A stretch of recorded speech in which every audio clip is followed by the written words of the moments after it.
Hello, and welcome back to Through Our Eyes. I'm Kate, and in today's episode, we're diving into all things university applications. Khansa and Zehra are here to share their real and honest experiences, from narrowing down their choices and registering on UCAS, to filling in their application, writing a personal statement that truly reflects who you are, and using your voice to ask for the access arrangements you need at interview. They'll also open up about what they found most challenging during the process, how they worked through it, and the advice they'd give to anyone starting out. So, whether you're just thinking about applying or are already halfway through, this one's for you. Enjoy. Hi everyone, this is Khansa, and with me is everyone. This is Zehra. To begin with, when we talk about a student's journey, applying to university is a huge part of that. And before students navigate this journey, the first step is to think about the application and create the account on the UCAS web page. So when I was navigating that, I felt a bit anxious but also excited because it was a new transition for my life. Sarah, how did you feel about that transition? I think I felt the same way. I was a bit nervous and felt a bit daunted because it was the first time I was doing a application or writing a personal statement type of formula. I didn't know what to expect. But at the same time, as you said, it's quite exciting because it's a new chapter in your life. And also, I felt quite supported throughout the journey as well because I did it through school. And so there were people to help me. And as it was a step by step, I felt more assured and found it, in fact, easier than I expected. That makes a lot of sense. And I think it's a very straightforward process. And it's best not to complicate it too much. I think for me, what really helped was looking at a couple of samples and then figuring out the structure. And I think online sources were very helpful as well in terms of reading previous personal statements, drafts that I found online, lots of YouTubers as well who talk about the process. Obviously, some of that can be daunting, but some of them are really good in the ways that they guide you. Sarah, just a thing that I was thinking about. Did you find the UCAS webpage to be screen reader accessible or whatever technology that you used? Because I thought it was pretty accessible for me as somebody who used JAWS, but also I am old, so this was a while ago. I was actually surprised because I was a bit nervous about that, whether it will be accessible, but I found it pretty accessible actually, which was reassuring for me. Obviously, I also use JAWS screen reader, but I heard it's pretty accessible with many forms of assistive technology. So once you're done with the application, you filled out your details, you've completed the personal statement. The next step is the interview. If you have one, for me, my interviews were online, so I didn't have to worry about getting there, although I did have to worry about fighting with technology because, again, this is before COVID, so Zoom wasn't a thing back then, so I had to use some of Google Meet, some interviews were on Skype. That used to be a thing, if any of you know about it still. But yeah, so then it was just making sure that the connection was good. And to prepare for the interview itself, I think just listening to reflections of previous students who went to that university to understand what their experience was like. Maybe rereading my personal statement again to make sure that I remember the details of my own narrative, of my own story, and being very clear about my goals, my aims, who I am, understanding the university, the dynamics of the course that you are applying for, and why is that enticing for me. Those are the things that I thought about. What about you? If you had any interviews, what was that process like? I had an interview for one of my choices. Some of it was quite similar. I feel like it's always difficult to prepare to an interview because it's not like an exam. You don't always know how to prepare. But it depends on the type of interview. I had some recommendations, like I made up some like little exercises for myself. Like, for example, my interview was a text based on reading something and making comment, discussing it. So I did try to read different news articles and things like that and be critical about those or make people ask me questions maybe just to prepare myself to an interview experience just because I didn't have much experience before. My interview was also online, so I didn't need to go anywhere. I was using my laptop and thankfully I didn't have any tech issues. I had some adjustments in my interview. In one of my interview, for example, it was based on analyzing a data, which is like a graph. So for that, I requested adjustments, and people describe it to me, so I wouldn't be at a disadvantage. I would probably say at this point that if you think, you need adjustments, or even you don't know, you're not sure, I think I would recommend everyone talk to university or disability team, just request them, because it can make a big change to your experience. And it might be even the difference between whether you perform well in the interview or not.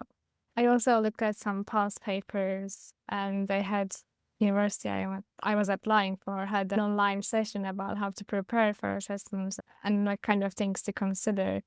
I'm sure other universities also do that, so that might be useful. Or I know sometimes schools or colleges have their own information and advice sessions, or your tutors might be able to give advice on how to prepare. I think it's so important what you just spoke about in terms of asking for access arrangements and accommodations, because some exams and some processes just need for you to have that. And I think that's how I felt about, exams, because I had that when I was applying for Oxford for my undergraduate program. And at that point, I did not know basically anything about applying for access arrangements, really.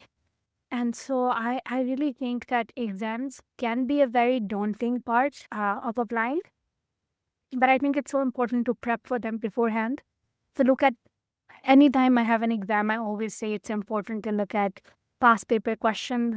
It's so important to practice as much as you can, because obviously there's only so much of content that you can study, but exam taking is a skill like any other. So polishing that skill, really learning about previous answers, learning about previous exams, all of that, I think is the key to it. And making sure that, yes, you have the right circumstances, the right environment in terms of the accommodations that you need or the access arrangements that. And I think also being confident, because again, these exams don't come, the content is stuff that you have studied, they don't come from nowhere. So you do have a certain amount of familiarity with what's needed. I think those are the things that I expect someone to keep in mind. What about you? My strategies were similar to yours in some ways.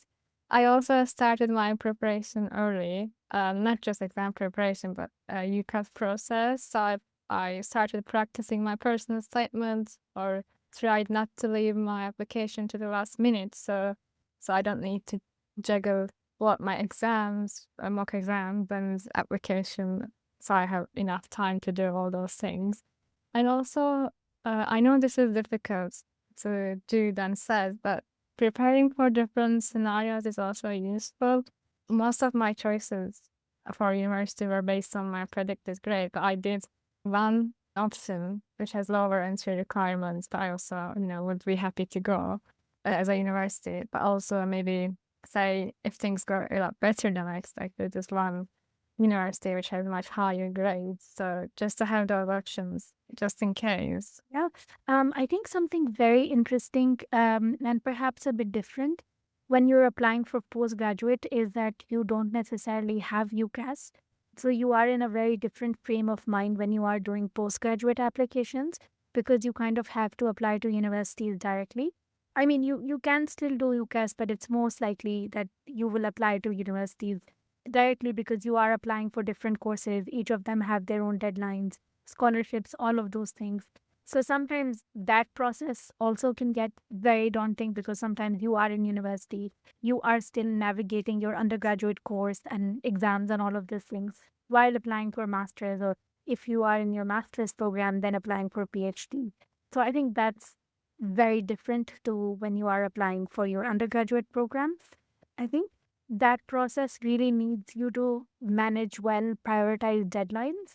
So maybe, for instance, for myself, I made like a master Excel sheet that had all my deadlines, had all my prompts and everything that I needed to write on, email addresses of tutors that I needed to contact. It was like a research-based program, so on and so forth. So I think regardless of which kind of application it is, whether it's undergraduate, whether it's postgraduate, what's really needed is time management and understanding what the application needs of you. So if we step back from the practical elements of these applications, Zara, What was the most difficult part of the process for you? And how did you cope with that pressure?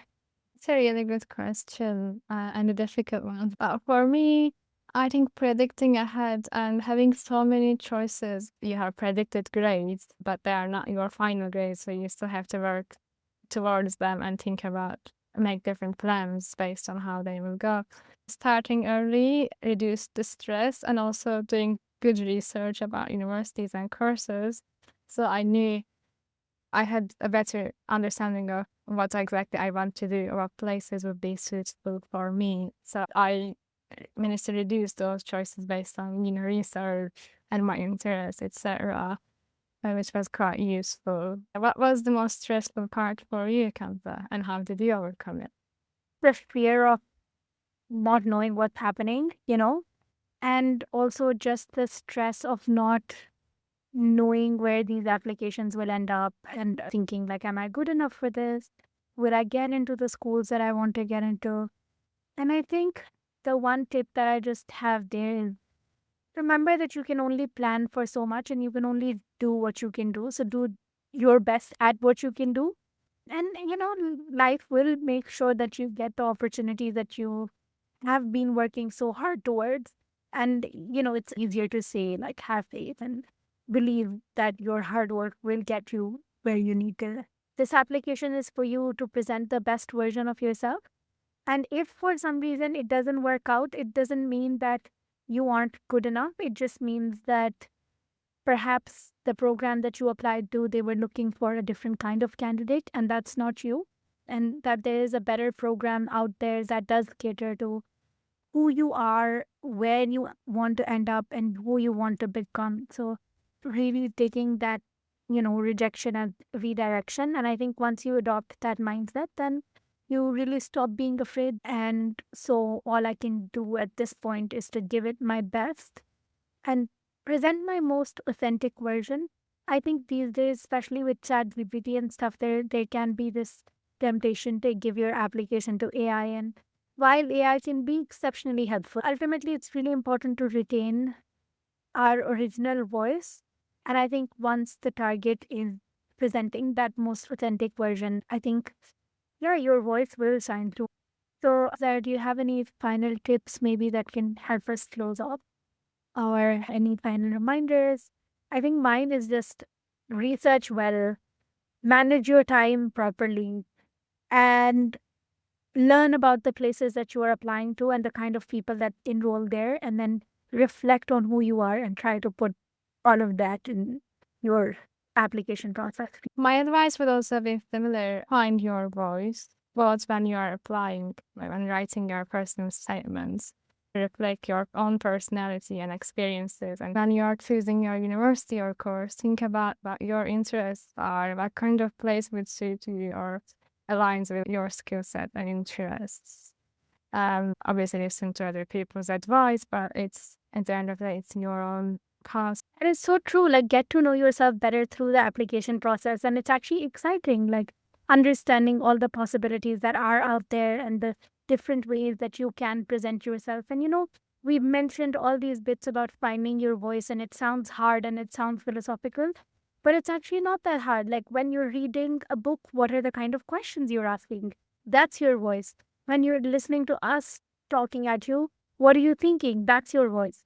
When you go out with your family or when you go out alone on the street and you have observations, you think about the world around you, those thoughts, that's your inner voice. And ultimately connect that to who you want to be, the experiences that you've had. That's how you present who you are and your inner voice, really. Like there is no science to it.